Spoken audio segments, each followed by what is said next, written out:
Hi and welcome back to BFC Capital. Today's video is going to be an interesting one as CLS's report has shown light on some new and interesting facts about the possible US-China trade war and the Indian economy. तो आइए समझते हैं ये report क्या है, इसे analyse करेंगे, इसे ब्रेक डाउन करेंगे, समझेंगे ये क्या है, क्या की पॉइंट्स है और कैसे इंडियन इकोनॉमी को फायदा होने वाला है। तो चलिए शुरू करते हैं आज की वीडियो को बिना किसी देरी के। सबसे पहले समझ लेते हैं CLSA क्या है। तो CLSA is a leading investment group focused on the Asia Pacific region. It offers numerous services like corporate finance, equity trading and asset management. You should know that CLSA is a subsidiary of a Chinese broking firm.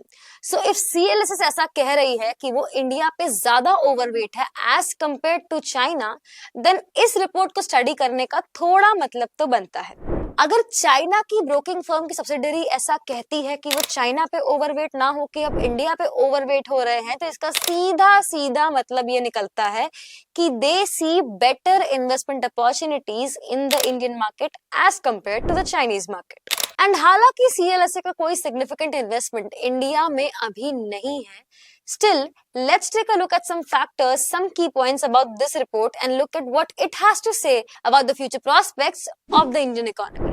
Number one, please understand that China is an export driven economy.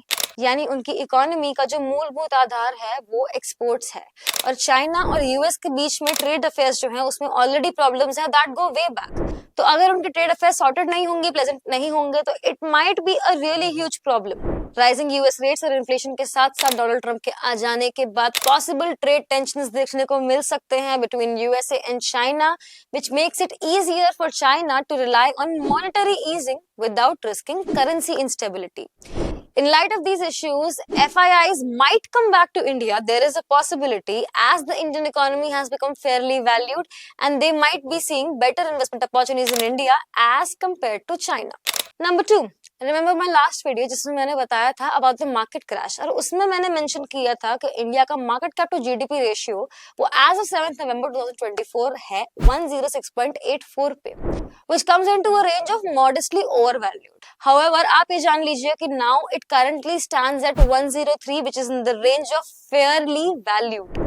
So the end of fall should be near, यानी अब ऐसा हो सकता है, ऐसी possibility है कि market में फॉल कम देखने को मिले और धीरे धीरे मार्केट स्टेबल हो जाए। Okay, so let me show you another data जिसमें हम आपको बताएंगे कि FIIs की सेलिंग की इंटेंसिटी क्या रही है इस बीच। जैसा कि आप नीचे दिए गए FII सेलिंग के डेटा से देख सकते हैं, अक्टूबर के स्टार्टिंग में FII की सेलिंग की इंटेंसिटी ज्यादा थी और अब वो धीरे धीरे कम हो रही है।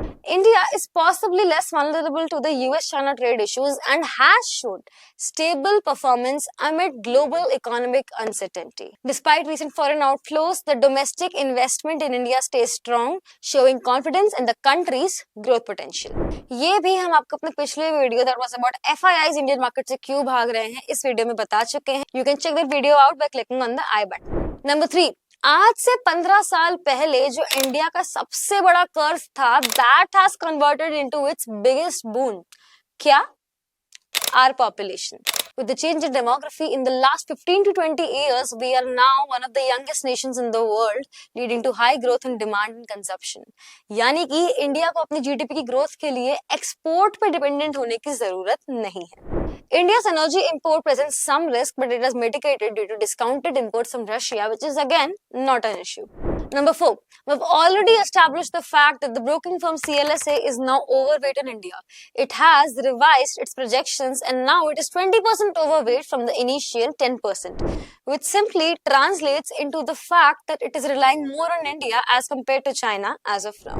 Number 5, CLSA की report के according, after the recent US elections and Donald Trump's rise to power, the direct and inverse relations between the economies have been reinstated and they are as follows. जैसा कि आप screen पे दी गई slide से देख सकते हैं, मेक्सिको पे सबसे बुरा असर पड़ेगा, देन चाइना पे बुरा असर पड़ सकता है एंड सो ऑन। इंडिया इसमें सबसे नीचे आता है जिसमें उसे पॉजिटिव इम्पैक्ट पड़ेगा यानी उसे फायदा होगा।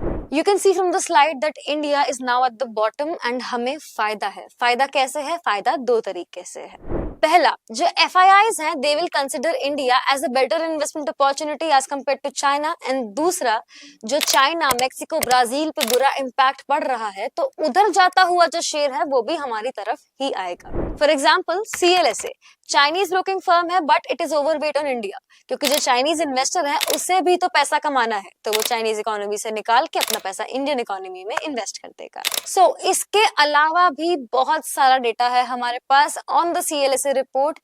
If you are someone that wants to study this report in detail, drop your details in the comment section below and our team will be happy to reach out to you with all the details and all the data. So this was our detailed analysis on the CLSA report. We hope ये video देखने के बाद आपने कुछ नया सीखा होगा. If yes, like this video, share it with your friends, subscribe to our channel. If you have any questions, any queries, any doubts, drop your comments in the comment section below and we'll be happy to reach out to you. जल्द मिलेंगे एक और video के साथ. Press the bell icon for instant updates.